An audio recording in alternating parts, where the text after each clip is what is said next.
It was late November of 1881, and the storm had reached Willow Creek Ranch before the sun had fully disappeared behind the western hills.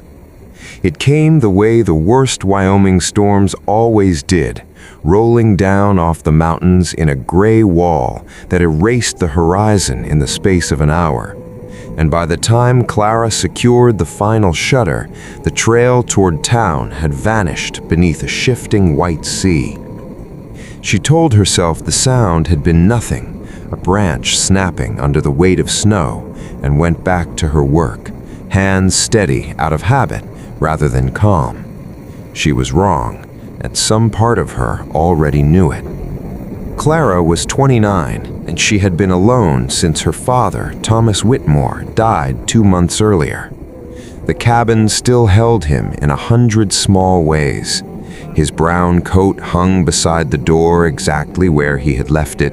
His tin cup remained on the shelf, never moved, its handle worn smooth from 40 years of his grip. His chair still sat turned toward the stove, precisely as it had been the night before his funeral, angled just enough that the firelight would have caught the side of his face. Clara told herself this was practicality, that there was no reason to disturb what already had its place. In her quieter moments, alone with the sound of her own breathing, she knew it was closer to a refusal to let the last traces of him settle into absence, as though rearranging even one object might finish something she was not ready to finish. Outside, the cattle crowded against the barn's southern wall, seeking whatever shelter the old timbers could offer against a wind that seemed determined to find every seam in the structure. The wind drove snow across the ground with such violence that the fence posts appeared and vanished beneath rolling white waves, swallowed and revealed again with each gust, until the whole yard seemed to breathe. Clara checked the shutters again, pressed wool into a gap beneath the window where cold air had begun to whistle through in a thin, insistent note, banked the stove low so it would hold through the worst hours of the night, and pulled on her heavy coat. The spring had been freezing earlier each morning that week, and the cattle would need water before the storm sealed the yard shut entirely, before even the short walk to the trough became something no sane person would attempt. She carried a lantern across the yard, the wind nearly tearing it from her grip more than once, and she was halfway to the trough when a horse screamed beyond the fence line, and this time there was no mistaking it for wind working through the timbers. The sound came again, sharper, edged with something close to terror, and Clara stood frozen for one long breath before deciding, the way she had decided most things since her father's death, that walking toward trouble was easier than living with the question of what she might have left behind. A bay mare stood trembling beyond the cottonwood fence, reins dragging loose through the drifts, her sides heaving with an exhaustion that went beyond the storm. A man hung sideways from the saddle, one boot trapped in the stirrup, his left shoulder twisted at a wrong and terrible angle, and dark blood had frozen along his trouser leg in a long streak that told her he had been bleeding for hours, not minutes. Beneath his coat, Clara would later discover a second wound, a bullet graze along his ribs, shallow but ugly, the kind of wound a man does not earn falling from a horse. She found a pulse beneath his jaw, weak but stubborn, fighting in the particular way that only a body still determined to live could fight. She could not lift him alone, so she tied a rope around his chest, passed it through the saddle horn for leverage, and carefully worked his boot free of the stirrup before he slid, at last, into the canvas she had spread beneath him, rather than crashing into the snow. She dragged him toward the barn, the mare following without being led, as though the animal understood there was nowhere else in the whole white world left to go. Inside the barn, Clara stripped the saddle from the exhausted horse, pushed hay into the manger, and then turned back to drag the man the remaining distance to the cabin, every muscle in her back and shoulders straining against his dead weight. His trousers were soaked through with blood, and Clara understood before she even got him through the door that the cold was no longer his greatest danger. She cut away the cold cloth and found the leg wound first, deep, ugly, but the blood was not pulsing from it in the rhythmic way that would have meant minutes rather than hours. That meant she had time. Then she found the graze along his ribs, half hidden beneath his shirt, and her hands went still for a long moment before she made herself keep working. Someone had shot this man, and shot him recently. She boiled water, let it cool, cleaned both wounds as thoroughly as her father had once taught her to clean a wound, on cattle or on men, and wrapped them tightly with strips of clean cloth torn from an old shirt. His shoulder was worse, sitting at an angle that turned her stomach to look at, but she refused to force it back into place without knowing more, and instead fashioned a sling from wool, secured his arm against his chest, and packed heated stones wrapped in cloth around his body until his breathing finally steadied into something closer to sleep than danger. He opened his eyes just before dawn. "My horse," he managed, the words barely more than breath. "She's in the barn," Clara said. His eyes closed again, some tension leaving his face. The answer, and Clara looked across the room at her father's empty chair, unsettled by how strange and how right it felt, both at once, to have another man breathing beneath this roof. The storm held them 3 days. On the second morning, he was finally awake long enough to speak clearly. His name was Daniel Mercer, 35, a horse buyer and breaker who traveled between ranches, freight stations, and cattle markets, following the work wherever it led him, and rarely staying anywhere long enough to be remembered. He offered little else that day, and Clara did not press him for it, until the second night when fever loosened something in him that daylight kept carefully locked away.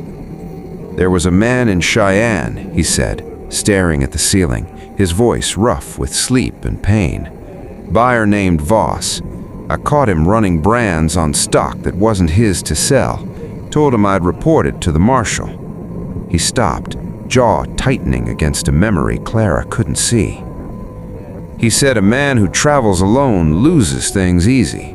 Horses, money, sometimes worse. I didn't listen close enough." His hand found the bandage at his ribs without seeming to know it was moving there. "I've been riding 6 years, Miss Whitmore. Buying, breaking, moving on before anything can hold me still enough to matter. Turns out standing in one place and telling the truth costs more than I ever let myself believe it would."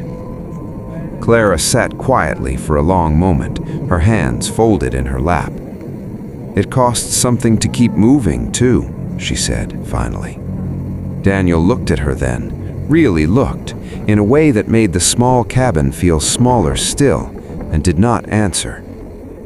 By morning, he claimed to remember none of it, and Clara let him keep that lie, though she noticed afterward how he watched the road whenever it was visible through the window, how his right hand drifted sometimes to his hip, where a gun should have been and wasn't. He noticed the cabin too, the empty chair, the untouched tools laid out on the workbench exactly where their owner had left them, the single plate Clara kept separated from the others on the shelf. And when Clara opened her father's ledger one gray afternoon to calculate what the winter would cost her, Daniel's eyes fell briefly on a number before she closed the book. $3,180. He said nothing about it, but he began looking at the ranch differently after that, the way a man looks at a problem he intends to solve rather than simply observe. The north wall of the barn leaned more than it should. The feed box latch hung by a loop of frayed twine. Cold air slipped steadily through a gap in the western window frame. His arm was still useless, bound tight against his chest, but his right hand still worked. Well enough, and one afternoon he found a scrap of hardwood and began shaping it into a replacement latch. When he reached for her father's old drilling tool on the workbench, he stopped himself first. "May I?" he asked quietly. Clara looked at the tool, then at him, and after a long moment she nodded. He repaired the latch and returned the tool to the exact spot where he had found it, as though he understood, without being told, how much that small placement mattered to her. That evening, Clara gave him a larger bowl of stew than she had the nights before. Neither of them mentioned it, but something between them had shifted, quiet and unspoken, the way trust often begins in places too small to notice at the time. On the fourth morning, the storm finally broke, pale winter light spilling across a yard buried in drifts taller than the fence posts. Daniel tested his shoulder carefully, wincing as he moved it through what little range it had. "It still hurts," he admitted. "It will for a while," Clara answered. He needed to continue on toward Fort Laramie, where a string of horses was waiting on him, and Clara did not ask him to stay, though something in her chest tightened at the thought of the cabin returning to its old familiar silence. Before he mounted, favoring his injured side, he drove one more iron spike into the loose barn brace he had noticed on his first coherent day there. "That needs more than one nail," he said. "I know," Clara replied. He swung up into the saddle, and the mare stepped through the gate and out onto the snow-covered trail. Clara stood at the fence and watched until horse and rider disappeared into the white distance, and only when they were fully gone did she let herself feel how quiet the ranch had suddenly become around her. She found his hammer later that same day, resting on the workbench beside her father's old tool. She stood there a long moment before moving it, without fully understanding why, to the other side of the bench, and told herself that meant nothing at all. Winter deepened without him, and small things reminded her of his absence nearly every day. The lantern hook hung straight now instead of crooked. The axe handle no longer bit into her palm with every swing. The feed box closed properly at last, and the harness peg held its weight instead of dropping behind the bench the way it always had. One evening, filling a bowl with stew, she reached without thinking for a second bowl, caught herself, and poured the extra serving back into the pot before washing the empty bowl and returning it quietly to the shelf. In February, a calf nearly died in the corner of the barn, its legs too weak to hold its own weight. Clara wrapped it in an old wool blanket, checked on it through the freezing night, and when it finally stood at dawn, wobbling but upright, she smiled for the first time in weeks, surprised by how much the small victory moved her. Her nearest neighbor, Sarah Danvers, rode over once the roads allowed it, bringing salt and gossip in roughly equal measure. "Whole county's talking about the man you dragged out of a blizzard," Sarah said, warming her hands at the stove while snow melted off her boots onto the floorboards. "Some say he's a horse thief running from trouble in Cheyenne." Clara kept her eyes on the stew, stirring it slower than it needed. "He's not." "You sound awful certain for a woman who knew him 4 days." "I know what I stitched shut," Clara said, "and I know what a guilty man's hands look like when you're cleaning a wound on him. His didn't shake for himself. They shook for the horse in the barn." Sarah studied her for a long moment, the kind of look that missed very little. "That's not nothing, Clara. It's not anything either. He rode off in April light and never said when."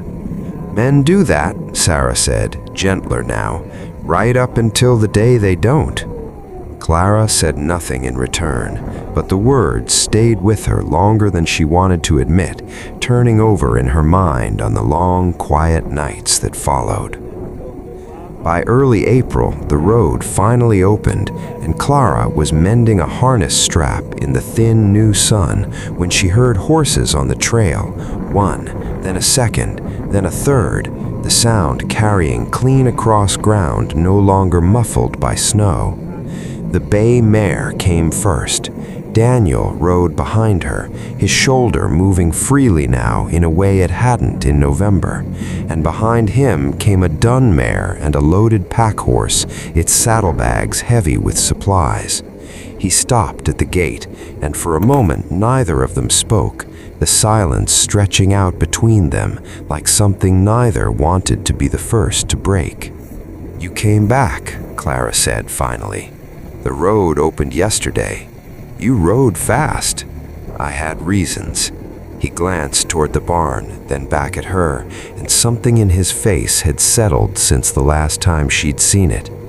"Voss is dead, shot by a man he cheated worse than he ever cheated me. I'm not running from him anymore. Truth is, I didn't have anywhere I particularly wanted to stop until I found myself thinking about a barn built into a slope and a woman who reads wind like scripture, and I couldn't make myself ride past that turn in the road a second time." Clara's hands went still on the leather strap in her lap.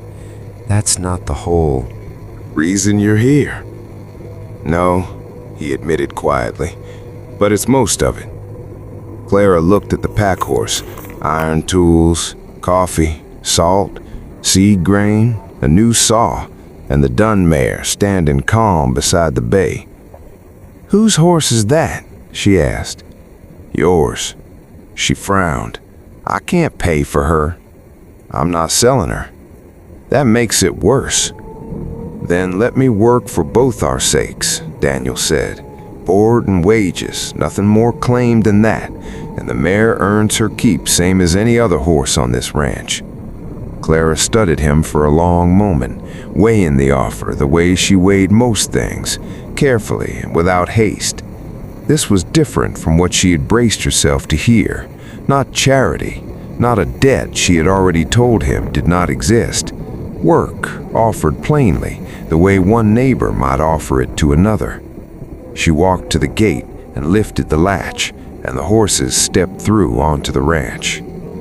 They rebuilt the place together that spring, and where their first attempts failed, they learned from the failing. The windbreak they raised along the ridge was built too tight at first, so that snow curled around it instead of breaking against it, piling dangerously close to the livestock gate during a late storm. They tore the weak sections apart and rebuilt them wider, angled to let the wind spend its strength before it ever reached the barn, exactly the way Clara had once described reading the ground for where the wind had been. The spring conduit flooded when they misjudged its drainage during the thaw, water pushing hard against old wood. They dug it out together, hands raw and aching in the cold water, packed gravel beneath the low section, and restored the slope the line had always needed. "I hated doing that twice," Clara said, wiping mud from her hands onto her trousers. "Better in April than January," Daniel said without looking up from his work, and Clara laughed, the first time he had ever heard the sound from her, and something shifted openly in his face at hearing it, something he did not try very hard to hide. Then, in late May, trouble found them anyway.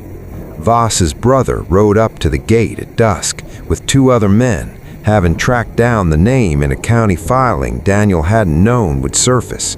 Clara watched from the cabin window as Daniel walked out to meet them unarmed, his once ruined shoulder squared despite the plain risk of it. "You'll find no trouble here," Daniel said, his voice level. "I already answered for what I did in Cheyenne. There's nothing left for you to collect from me." The brother's hand drifted near his gun, slow and deliberate. Clara stepped out onto the porch then, rifle in hand, not raised, only visible, her heart loud in her own ears. "This is my land," she said, and her voice came out steadier than she expected it to. "He works it. That makes it his business, and it makes it mine."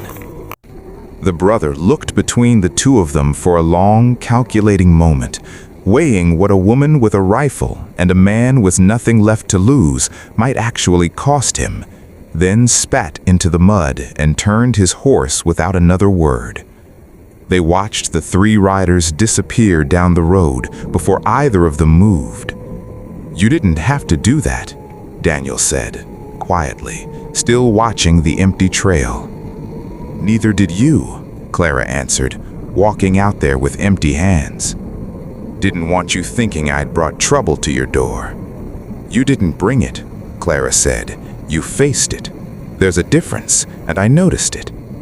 Daniel turned to look at her then, something settling behind his eyes that hadn't quite been there before, the look of a man who had finally stopped bracing himself to leave. By June, the ranch ran smoother than it had in years, stronger fences holding against the wind, a water line that no longer failed with every thaw, a windbreak shaped by hard-earned trial and error rather than guesswork. Clara understood, finally and completely, that Daniel had not returned to repay some debt for a life she had saved. He had returned because somewhere between a blizzard and a quiet cabin, he had found a place worth standing for, worth answering for, even when answering carried real risk. And Clara, who had spent months believing that honoring her father meant freezing everything exactly as he had left it, slowly learned that the past did not require her to refuse whatever decent thing might come after it. Years later, people around Willow Creek would still speak of the storm of 1881, the buried road, the gunshot no one but Clara had heard, the horseman who by all rights should never have survived that first terrible night. But Clara remembered something else entirely. She remembered the morning Daniel walked back through her gate, not as a stranger seeking rescue, and not as a man determined to repay an old debt, but as someone willing to be found and willing to stay found. When the first hard wind came again that winter, sweeping down off the same northwest ridge, it struck the new windbreak, curled along its length, and lost most of its strength long before it ever reached the barn. Clara stood beside Daniel in the yard, watching the snow move harmlessly past them into the dark. "You were right," she said. Daniel shook his head slowly. "No," he said, turning to look at her. "We were." Then together, without another word needed between them, they walked back toward the cabin, where the lantern still hung straight and the fire still burned warm against the cold.